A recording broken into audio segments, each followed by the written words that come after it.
Thank you, Secretary Vilsack, for being here. And while I'm glad to see you here, I'm kind of disappointed that Secretary Mayorkas isn't here as well, because the H-2A program is a major guest worker program that's administered by the Department of Labor and Department of Homeland Security and not by your department.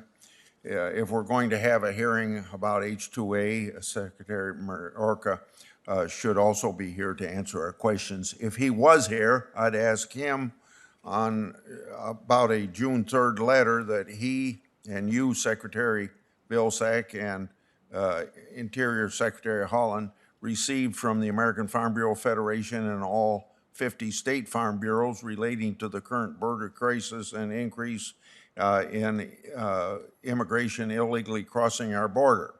And I'd ask to put that letter in the record at this point. The letter notes that farming and ranching families on the border are, quote, bearing the brunt of this unprecedented influx and have never seen a more dire situation, end of quote.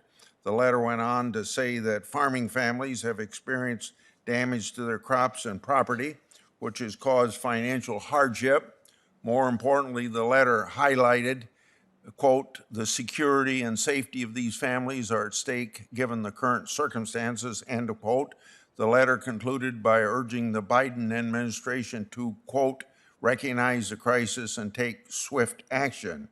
Mr. Secretary, since the letter was also addressed to you, I'm not going to ask you if you read it because you get a lot of mail, but I do direct you to that letter, and I just described some of that in that letter. So this brings me to my first question with you, and it's based on the proposition that I don't know for sure if there's any programs in the Department of Agriculture that can help these farmers, and I don't know even if these farmers ask for any help. But is the USDA currently taking any action to help farming families who have experienced damage to their crops and property as a result of the border crisis? And if not, did you have any plans to do that? Senator, we are asking our NRCS folks to take a look at whether or not the conservation programs that we have could potentially provide some assistance and help in terms of debris removal and repair of fences and so forth that have been damaged. I have seen the letter. I've read the letter. Certainly, I've talked also as well to President Duvall, who's the president of the American Farm Bureau, about this issue on a couple of occasions. So we are taking a look at ways in which, from a financial perspective, we might be able to provide assistance and help to those families. Well, thank you very much. That's a very positive response to my question. My next question and last one, or last subject I'll bring up about H-2A access for year-round agricultural employers. As you know, this is a major issue for a number of ag industries in our home state of Iowa. What are your views on expanding the H-2A program to cover year-round agricultural workers, such as animal agriculture and agricultural processing? Because right now it's limited to dairy and I think a 20,000 person cap, I believe. I was pleased to see in the proposal an expansion and a creation of this opportunity. As I understand it, Senator, and I could be wrong, I believe there's a phase-in over a period of 3 years of 60,000 additional H-2A workers, and there's also a pilot program that focuses on year-round, or excuse me, not year-round, it focuses on the ability of workers to sort of move around the country of 10,000. I know that dairy is very interested in that long-term year-round workforce. I think they are appreciative, and National Milk Producers Federation is supportive of this, as are, I might add, roughly 80 ag groups who have worked collaboratively with the farm worker unions to work on this bill.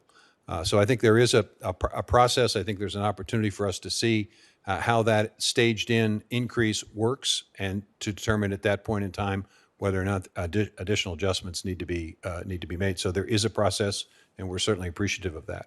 I think maybe you just asked my last question, but I want to state it for the record anyway, if you got anything to add.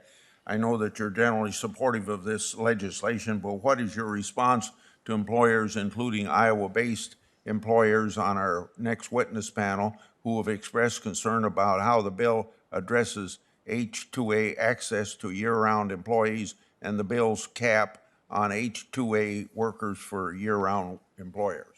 I think the key, Senator, is to give us an opportunity to see whether or not this phased-in approach works. I would point out that there is a number of reforms and streamlining of the process, a reduction, an online registry, for example, the ability to not have to have repeat applications to get workforce from time to time during the course of the year. So I think there are a series of important improvements to the H-2A system. I think it would be an opportunity for us to see how this works. And obviously, if there are problems with we can always tweak and modify. But I think first and foremost, you want to learn to walk before you run. And that phased-in approach allows us to learn to walk before we run. Senator Feinstein.